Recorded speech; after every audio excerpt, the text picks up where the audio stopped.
जय श्री राम सभी को। मैं सोनिया यादव स्वागत करती हूँ हमारे चैनल संपूर्ण रामायण कथा में। तो आप लोग कैसे हैं? आशा करती हूँ आप लोग सभी सही होंगे। तो मैंने अपने पीछे अपनी वीडियो में अपनी कथा को विराम दे दिया था। अपनी कथा को आगे की ओर आरंभ करने से पहले मैं आप सभी के साथ जोर से सियापति रामचंद्र जी का जयकारा बोलना चाहूंगी। बोलो सियापति रामचंद्र की जय।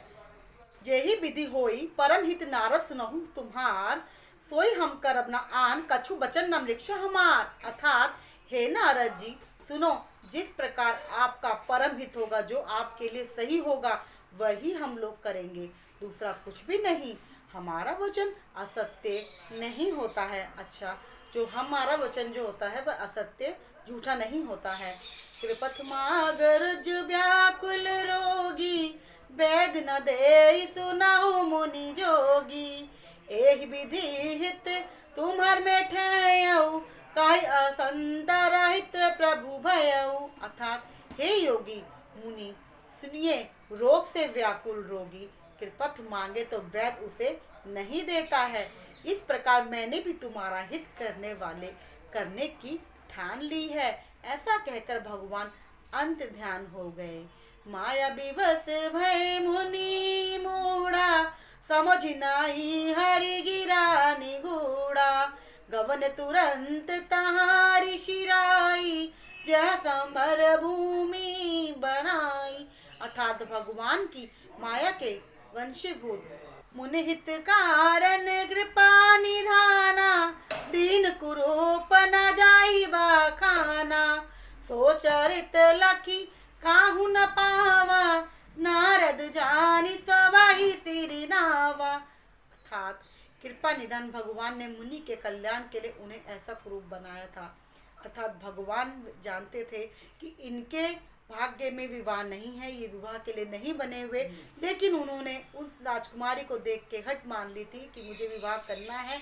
तो वह भगवान के पास विनती लेके गए थे कि मुझे अपने जैसा सुंदर बना दो, जिससे वो कन्या किसी और को ना वरे, मुझे ही वरे।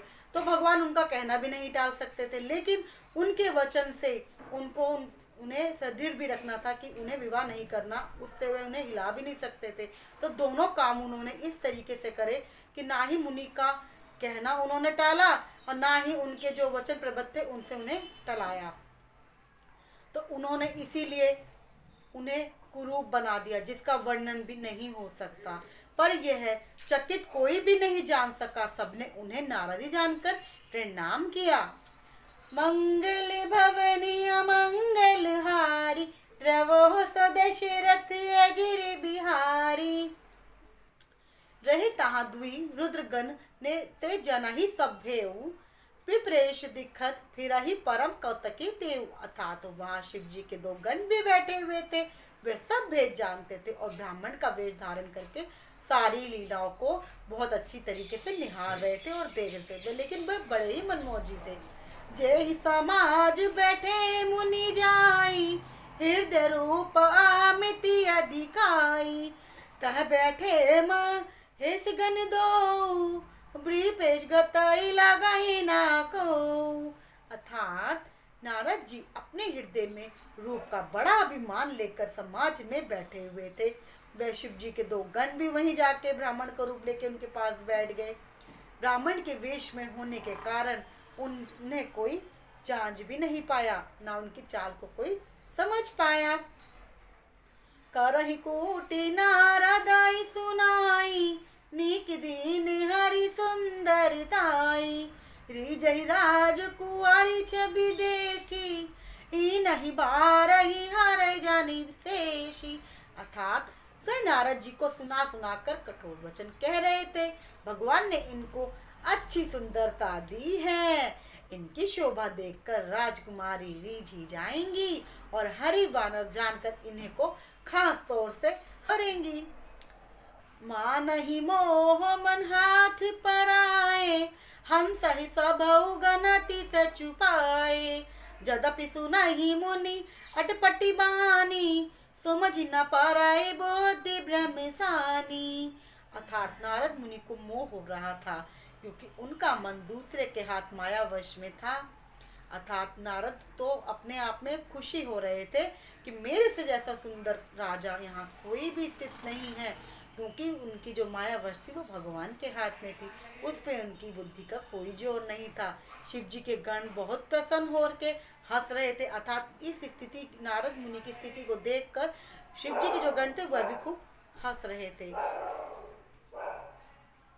यद्यपि मुनि उसकी अटपटी बातें सुन रहे थे, पर बुद्धि भ्रम में सनी होने के कारण वह बातें उनकी समझ में नहीं आ रही थी। उनकी बातों को वह अपनी प्रशंसा ही समझ रहे थे, अर्थात वो जो उनका मजाक उड़ा रहे थे तो उसको भी वह समझ नहीं पा रहे थे कि ये क्या कहना चाह रहे हैं, ये मेरा मजाक ही उड़ा रहे हैं। लेकिन उनको उस चीज़ के लिए अपनी प्रशंसा लग रही थी कि ये जो बोल रहे हैं मेरी सुंदरता की तारीफ ही कर रहे हैं।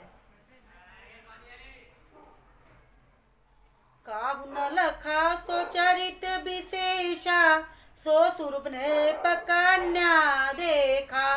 मरकट बदन भयंकर देखी, देखत हृदय क्रोध भाते ही। अर्थात इस विशेष चरित्र को किसी ने भी नहीं जाना, केवल राजकन्या ने नारद जी का वह रूप देखा जैसे जिनमें उनका बंदर का सा मुख था।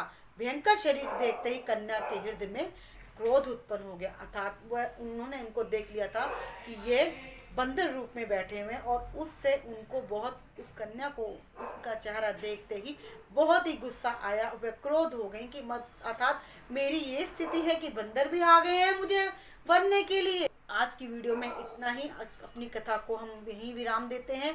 मिलते हैं अपनी नई वीडियो में, जब तक के लिए जय श्री राम। अगर आपको मेरी कथा अच्छी लगी हो तो मेरे वीडियोस को लाइक कीजिएगा, चैनल को सब्सक्राइब कीजिएगा और शेयर कीजिएगा।